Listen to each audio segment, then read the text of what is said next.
দেখো, আজকে আমরা ট্রিক্সের মাধ্যমে বা ছন্দে ছন্দে বৌদ্ধ সঙ্গীত শিখব।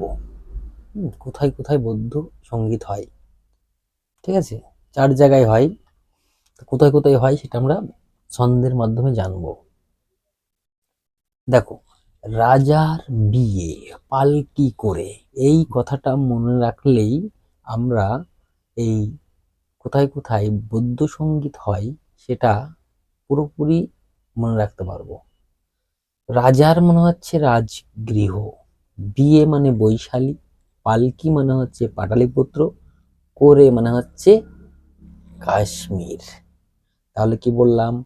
রাজার বিয়ে পালকি করে, রাজার বিয়ে পালকি করে, তাহলে হচ্ছে প্রথম বৌদ্ধ সঙ্গীত কোথায় হয় যদি বলা হয়, প্রথম বৌদ্ধ সঙ্গীত হয় হচ্ছে রাজগৃহ।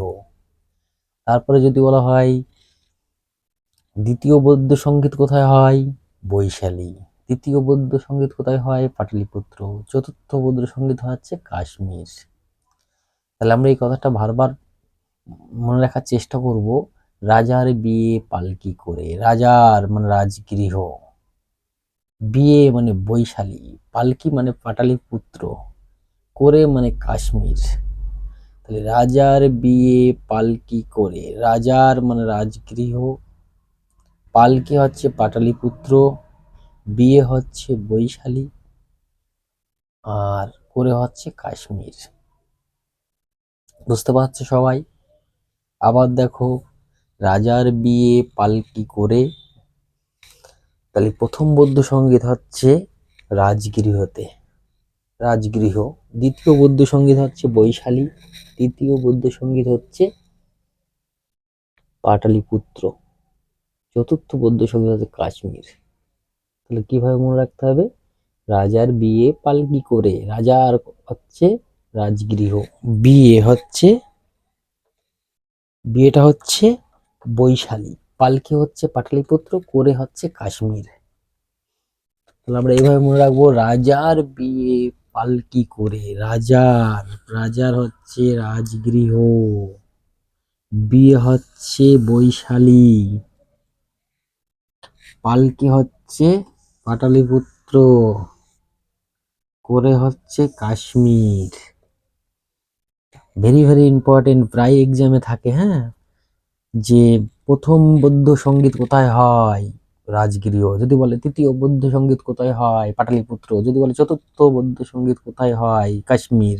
যদি বলে হচ্ছে কি দ্বিতীয় বৌদ্ধ সঙ্গীত কোথায় হয়, বৈশালী। তাই মনে রাখার জন্য এটা খুবই জরুরি, রাজার বিয়ে পালকি করে। কারণ এমনি অন্যভাবে মনে থাকে না, অনেক সময় প্র্যাকটিস করে করেও মনে থাকে না, ঠিক আছে? ওই কারণে আমি এই টেস্টটা তৈরি করেছি, যে রাজার বিয়ে পালকি করে, রাজার হচ্ছে রাজগৃহ, বিয়ে হচ্ছে বৈশালী, পালকি হচ্ছে পাটলিপুত্র, করে হচ্ছে কাশ্মীর। রাজার বিয়ে পালকি করে, রাজার মানে রাজগৃহ, বিয়ে হচ্ছে বৈশালী, পালকি হচ্ছে পাটলিপুত্র, করে হচ্ছে কাশ্মীর। তাহলে সবাই বুঝতে পারছো?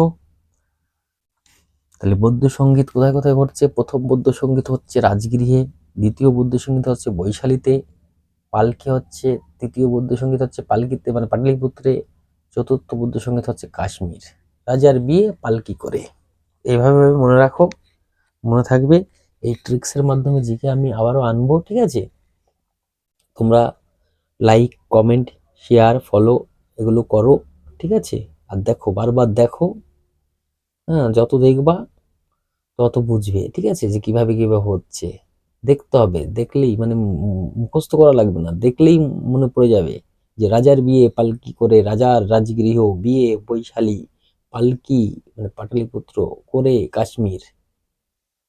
ঠিক আছে, সবাই ভালো থেকো, সুস্থ থেকো। আজ তাহলে এই পর্যন্ত থাক, ঠিক আছে? নেক্সট দিন আবার দেখা হবে।